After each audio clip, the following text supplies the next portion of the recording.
Welcome to A Drink of Wisdom. With Nathan Drinkard, I'm Jay Wise. Thanks for spending some of your time with us. As you well know, we host our show on the Anchor app, but we're on Apple Podcasts and Spotify, plethora of other podcast platforms. And if you prefer the video format, we're up on YouTube. Each show segment available, as well as Facebook and Twitter. The show has all kinds of social media outreach. So head on over, like, listen, subscribe. We would appreciate all the support. What's going on, Drink? Not much, man. What's going on with you? You know, good old Wednesday. We out here popping. Got a little snow going on outside. You know how that go.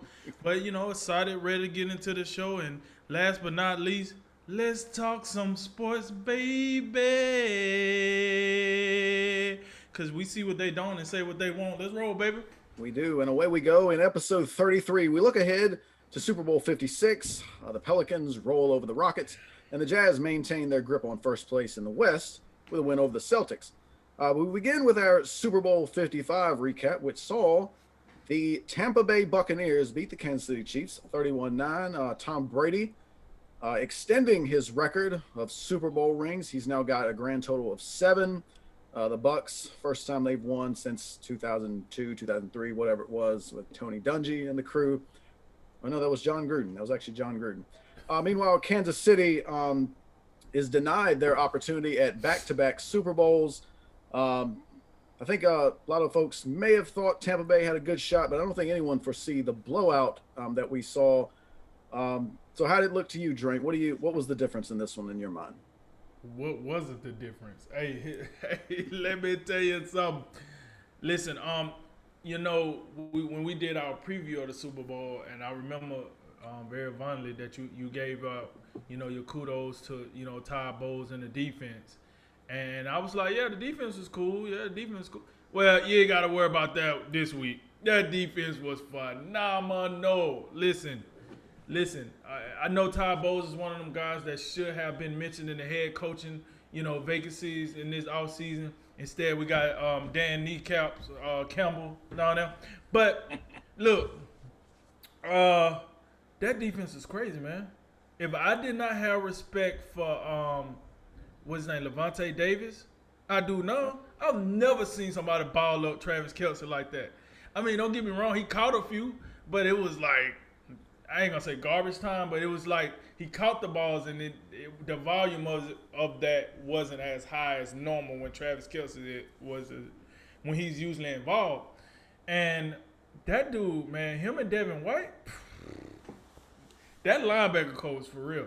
You think about this though, Todd Bowles kept Patrick Mahomes, this high flying offense that's been terrorizing the NFL for the last 2 to 3 years.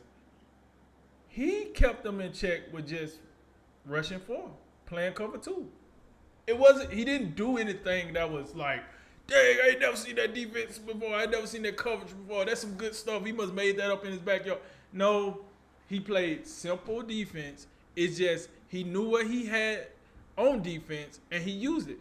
But even with that said, if you had to ask me this before the game, do you think any Tampa Bay Buccaneers linebacker is going to shut Travis Kelce down to what he did? Now, he didn't shut him completely out. He did have 10 catches for 133 yards. However, it didn't matter for nothing because they only scored 9 points. So just put that in perspective. 10 catches for 133 yards, and you got a whopping 9 points.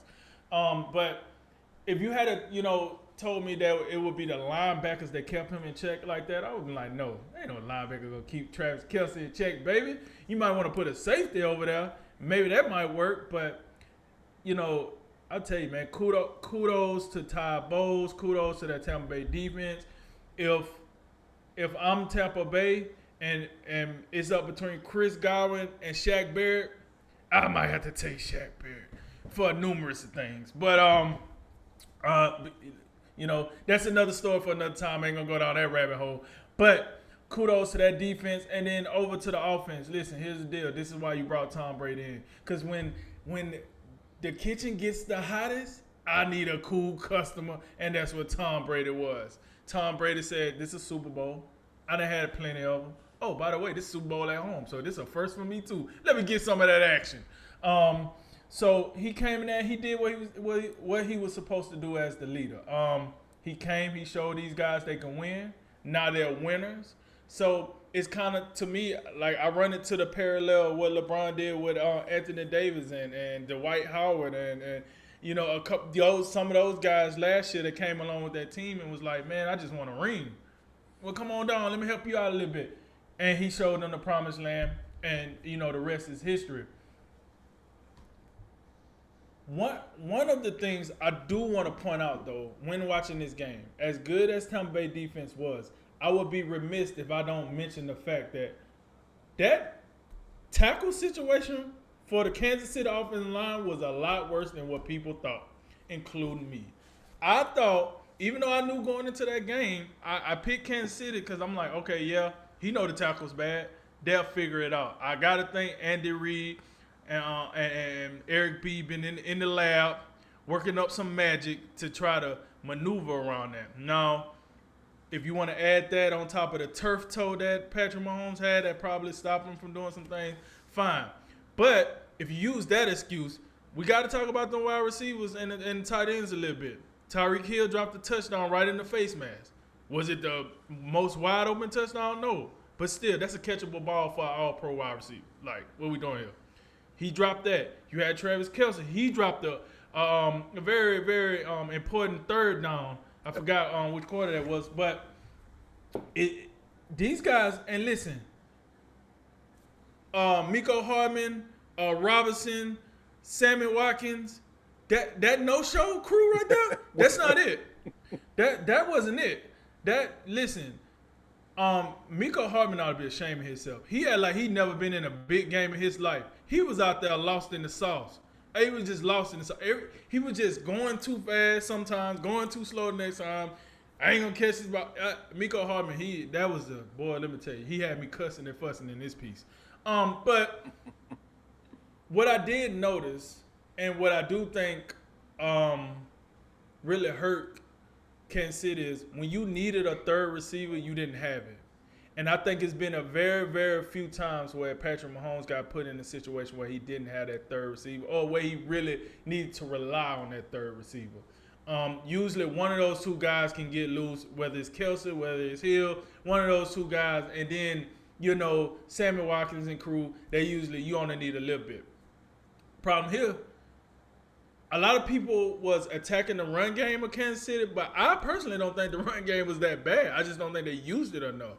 I like what I seen out of Edwards. He left. I really did. I like what I seen out of I think his name Williams. Did Le'Veon Bell even get a snap in this game, or did I miss that? I mean, I didn't see him. Okay, I was just wondering. So I like what I seen out the run game. They just didn't use it enough. So I know a lot of people like, you can't run the ball. You got to throw the ball that many times. But I mean, what evidence do we have they couldn't run the ball? I mean, they was running the ball the few times that they ran it. It was decent. I mean, okay, 9 carries for 64 yards. I got it. That ain't the best, but that's average. If you're averaging 7.1 yards per carry, what do you want? 10 yards per carry? Like, you got to run the ball more. I wasn't overly upset. I mean, I wasn't overly excited about that. When Patrick Mahomes, your second leading rusher, you kind of pay him all this money to throw the ball, not run it. But okay. So I don't talk about this all night. Long story short, here's the deal.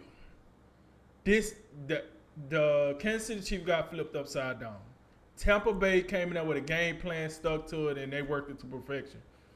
And now this is probably good for Patrick Mahomes and Tyreek. This is good for all those young players on the team that, you know, that not one, not two, not three, not four. All them guys that was talking that trash. Now this shows you this ain't sweet on the Super Bowl level. This ain't sweet. You got to come in here and play. You ain't just gonna win off intimidation. You know what I'm saying? That's not it. And I don't know what happened. I don't know why Andy Reid stuck to a scheme that wasn't working on offense. I don't know why he did that. I would like to know what Tom Brady and Tyrann Mathieu was really going at it about, because I've never seen Tom Brady hit a U-turn so fast and go back and I'm going to get this last word tonight. I'm going to get it tonight. Yo, you come on here and get you some of this. Shoot, I left the avocados at the crib. Don't piss me off. So I like seeing that fire. I also like seeing what his name, Antonio Whitfield. Antoine Winfield. Yeah, he, go, he went out of Terry. Yeah, we remember. We remember. My favorite part. Yeah. So that was cool. NFL, let's try it again on the halftime show. That wasn't it. That was not it at all. But long story short, man, I was baffled. I couldn't believe what I seen. But I stuck with the Chiefs. They didn't play as well as I thought. Shouts out to Tom Brady, the goat with the goat sauce. Wow. So it was what it was. But shouts out to Todd Bowles and his defense. Shouts out to Brian Leftwich, Bruce Arian, the true gangster. I wouldn't be surprised if he retired now. He probably out of here. And then shouts out to Tom Brady, man. This is what you brought him over for. He got the job done. And it's in the books. Yeah, I think this, in some ways, this game almost had a little bit of a feel to how the Seattle Seahawks and Denver Broncos looked about 7 years ago. You had this overpowering offense, but in some ways, best offense the league had ever seen, Right. against just a defense that could just suffocate anyone, and that's what ended up happening. The Seattle Legion of Boom and all the rest of it. They were able to just dominate that game. The Buccaneers defense, they didn't come in with that type of luster and prestige and all of that, but I mean that's kind of what ended up happening. The same way when Cam Chancellor wrecked Demaryius Thomas 7 years ago and kind of set the physical tone of that game. The Bucs from the start, in my estimation, they set a physical tone in all aspects. I thought at both lines of scrimmage, they were the better team. I thought the Tampa Bay Bucs defensive backs, they were Kansas City, the Chiefs defensive backs were physical too. They just went a little too far and they got flagged just an insane amount of times. But the Bucs were able, I'm sure they had a couple times where they could have get called for some defensive infractions in the defensive backfield.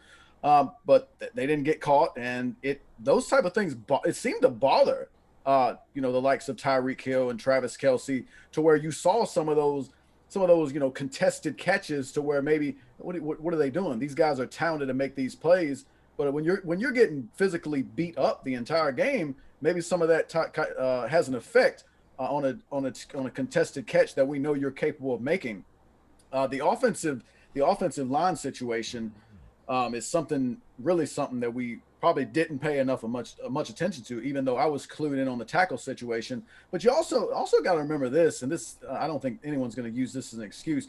I think the first player to opt out due to COVID was one of the Chiefs guards, Right. Laurent Duvernay Tariff. I can't remember his name exactly, but he went up to Canada to fight COVID or something. So they were without him the whole year. We know Mitchell Schwartz has been down for a while, and you lose Eric Fisher. So now your backup right tackle moves to left tackle, Mike Rimmers. They moved a guard to right tackle from right guard, and then Stefan Wisniewski. So their offensive line was a mess. And in the end, I think that was the biggest thing. Now, there were a lot of other reasons, and Tampa Bay, they dominated them physically, but that's where it started, I believe. It started the offensive line. And just for another flash in the past, this is the same Mike Rimmers, by the way, who Von Miller won a Super Bowl MVP off of against the Carolina Panthers 5 years ago. So, and now you got Mike Rimmers on the left side, whether it's Shaq Barrett, whether it's JPP, just not good enough. And I think we kind of had in our minds like, whatever the troubles they have up front, they have Patrick Mahomes, Andy Reid, Eric Bieniemy, they'll figure it out. And they never did. They never could make an adjustment, change something up, and it just looked like the Bucs coaching staff was just a step ahead all night. I'm not going to stop singing the praises of Todd Bowles. The Houston Texans, in my estimation, they have got to be kicking themselves for saying like, who is David Culley again? Do we know who that is? I would let David Culley go and say, you know what, we made a mistake. We're sorry. We will get you. Matter of fact, you can stay on the staff. Oh, I don't know what you do, but I would get Todd Bowles. I can't. It's just I can't believe that they did that, because what Todd Bowles was able to do in this game, this is never, ever since Patrick Mahomes burst on the scene, there's never been a performance like this where a team has really a defense has really taken him out. He's never been held to, 9 points. He's never been held to single digits. He's never lost a game by more than. He's never lost a game by double digits. He's never been dominated to this degree. So the whole NFL for the past 2 or 3 years, they've been looking for something like this, and Todd Bowles was able to pull it off.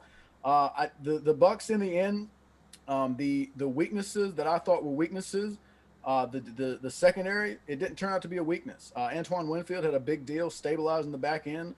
Guys like Carlton Davis and Sean Murphy Bunting, they overachieved in my estimation. The offensive line for the Tampa Bay Buccaneers, the three guys in the middle turned out to be very solid. Tristan Wirfs had a heck of a season at right tackle, and Donovan Smith, he just didn't get embarrassed. So it was in the end, it was good enough. I really thought, in as much as the Bucks defensive line was great, the running game for the Bucks, they were more physical in that regard. Leonard Fournette, Ronald Jones, they did what they had to do. The Chiefs had one stand in them on that. They had a goal line stand that I thought may have had a chance to get things turned around. When I think Damian Wilson stuffed Ronald Jones at the goal line, and the Chiefs they weren't able to capitalize on that. And it's when they couldn't get any. They couldn't. That didn't give them a little bit of a spark. It was really concerning. And I think I said live while the game was happening, I was like, this is the most concerned I've ever been about the Chiefs in a playoff situation going back to last year, because it's not like we haven't seen them come back from deficits that look like they were insurmountable. 24-0 against the Texans early on. It was concerning, but it was like, well, there's all the time in the world yet, and we know how inconsistent Houston is. They're not gonna be able to sustain this level of play. And even against San Francisco last year, as good as San Francisco was, I was just never. I didn't think they were out of it, even in the fourth quarter when they trailed by 11 points, 10 points. But I think one of the things that I didn't think about, which I think is a great point, is we had it in our minds that the Chiefs were just a completely overpowering offensive juggernaut, and they got when you have Mahomes, Hill, and Kelsey, that's a tough task for anybody to go up against. But not having a guy, because you mentioned some of these guys, whether it's McCole Hardman, Demarcus Robinson, the Pringles can, whoever it is. I don't. They really didn't have a third guy. And you think about the last last year in Super Bowl 54, really the guy who made the most consequential play was Sammy Watkins when he dusted Richard Sherman late in that game. But I mean, Sammy Watkins, what do we have? We got one catch. It's not enough. And I think the one thing, as much as Tom Brady deserves a lot of credit, Rob Gronkowski, hats off to him for having a great game and scoring 2 touchdowns. Antonio Brown, a redemption story. There's a lot of great stories with the Tampa Bay Buccaneers, including Bruce Arians. Bruce Arians has been a great coach for many years as an assistant, and then it goes back to when he was the interim for Chuck Pagano when Chuck Pagano had cancer in Indianapolis in Andrew Luck's rookie season. Had some really great years in Arizona with Carson Palmer, and just feels like I think Bruce Arians is a Hall of Fame coach. With this is kind of his crowning achievement, and it just the Bucks imposed their will all night, and the Chiefs never could adjust. But I think in totality, and we'll get to this in a moment. But I wouldn't be all that concerned if I'm Kansas City. They got stonewalled in this regard, but I'm not sure this is something that's going to be sustainable. And also Patrick Mahomes, I wouldn't read too much into the turf toe thing. I don't think if he was fully healthy that it would have made much of a difference when your offensive line they're just getting abused time and time again. But some of the things Patrick Mahomes was doing, some of the scrambles, some of the creativity, just running around doing. Did you see that one throw he made when he was like laying parallel? He wasn't laying anyway. But he's like in the air, and I think that's the one that Tyreek Hill. I think that was the Darrell Williams one. But yeah, you had early on Tyreek Hill drops one in his face that could have been a touchdown. There was a big third down conversion that it was a contested play that Travis Kelce couldn't make. And then, Darrell Williams, Patrick Mahomes is literally horizontal to the ground, and he still throws a 30-yard strike right in the guy's face. And I don't know, if the Chiefs make all those plays, I don't think I don't know if that would have made the difference, but it's a better outcome for sure. It would have been 31-9, that's for sure. But I think in some regard, I undervalued the Bucks just a little bit. And like I said, their 2 weaknesses that I perceived as weaknesses they turned out to be strengths in a lot of regards. So they ended up being a team without a weakness. And Tom Brady, you know, first half he was lights out. Didn't have to do much in the second half, but didn't turn the ball over. So that's all you can say. He's the GOAT. Patrick Mahomes still got a long way to go.